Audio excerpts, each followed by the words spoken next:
Japan is an island by the sea filled with volcanoes and it's beautiful. In the year -1 billion, Japan might not have been here. In the year -40,000, it was here, and you could walk to it, and some people walked to it. Then it got warmer, some icebergs melted, it became an island, and now there's lots of trees, because it's warmer. So now there's people on the island, they're basically sort of hanging out in between the mountains, eating nuts off trees, and using the latest technology, like stones and bowls. Ding dong, it's the outside world, and they have technology from the future, like really good metal and crazy rice farms. Now you can make a lot of rice really quickly. That means if you own the farm, you own a lot of food, which is something everybody needs to survive. So that makes you king. Rice farming and rice kingdoms spread across the land, all the way to here. The most important kingdoms were here, and here. But this one was the most important, ruled by a heavenly superperson, or emperor for short. Knock knock, get the door, it's religion. The new prince wants everyone to try this hot new religion from Biekt. Please try this religion, he said. No, said everybody. Try it, he said.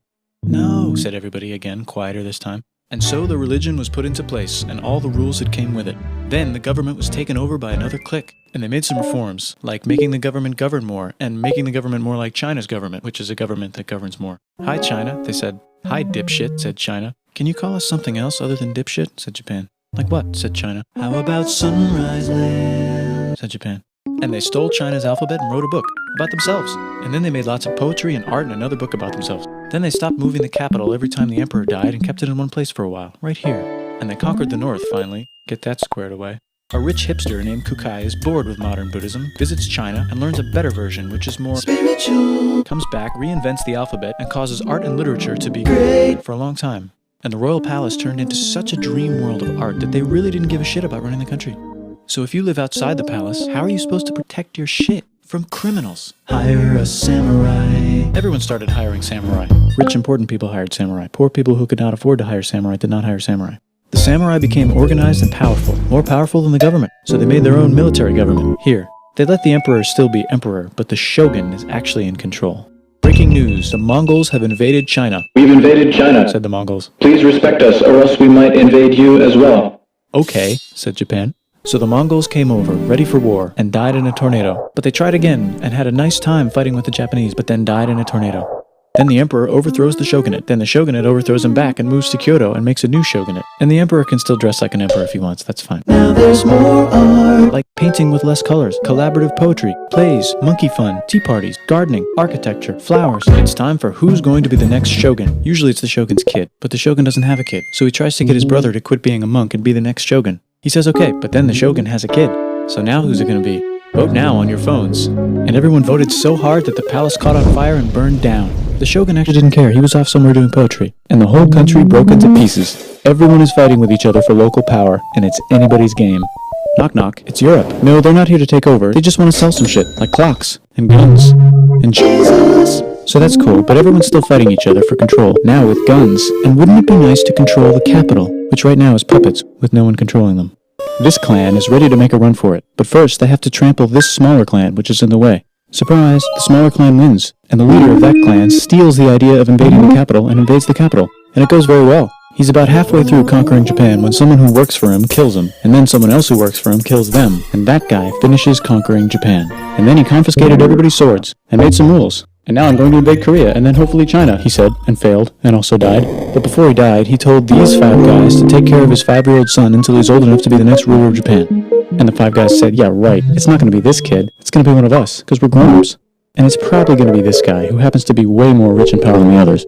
A lot of people support him, but a lot of people support not supporting him. They have a fight, and he wins, and starts a new government, right here. And he still lets the emperor dress like an emperor, and have very nice things. But don't get confused, this is the new government, and they are very strict. So strict they close the country.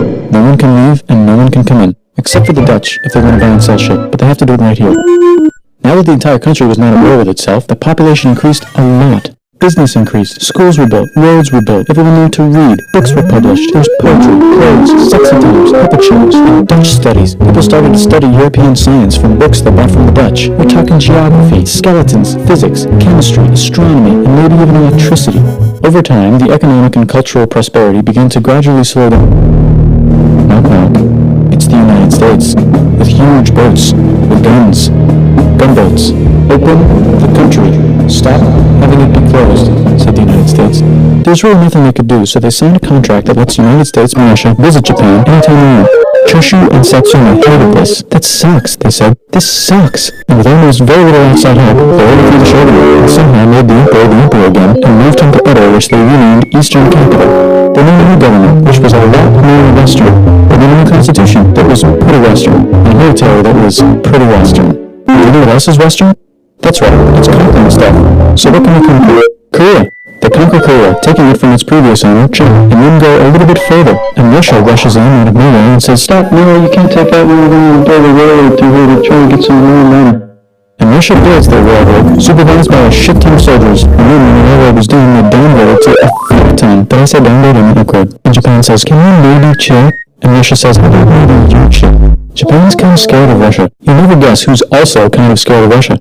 Great Britain. So Japan and Great Britain are making alliance together so they can be a little less scared of Russia. Feeling confident, Japan goes to war against Russia. Just for a moment, and stop. It's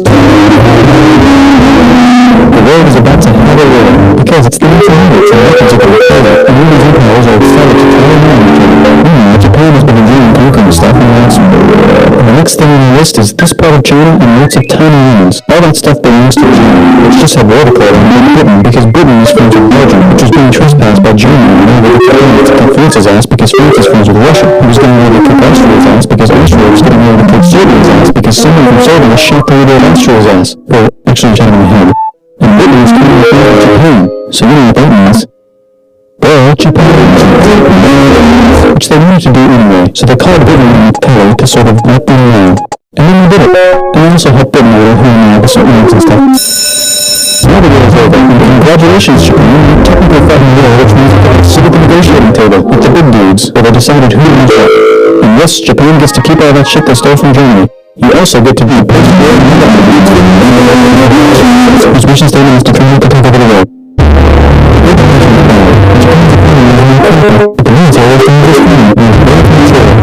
Nations is like, "No, we don't do that, it's really Indonesia, we're supposed to take over the world." And Japan said, Japan invaded of China. And it's part of the Arabian Middle East. You got more. It's from Germany.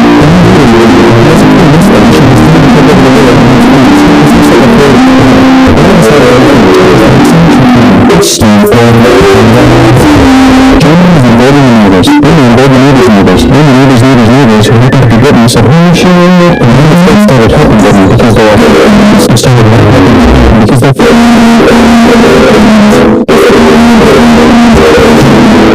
States is also working on just in case. But if you're doing more, where it's better for the United States is really care about the war. China into war. After this, you're in Germany. War in the United States also. So the United States goes to war in Europe. And the Europe and the United States to war in Europe. And the Russo start chasing Japan and the curious to see if it works. So then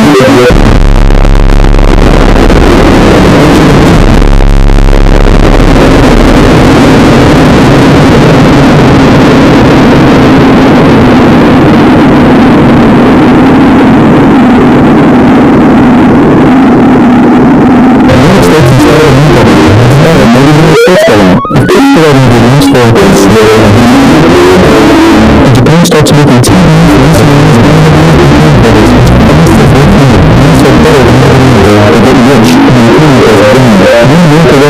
everything's still pretty cool, I guess.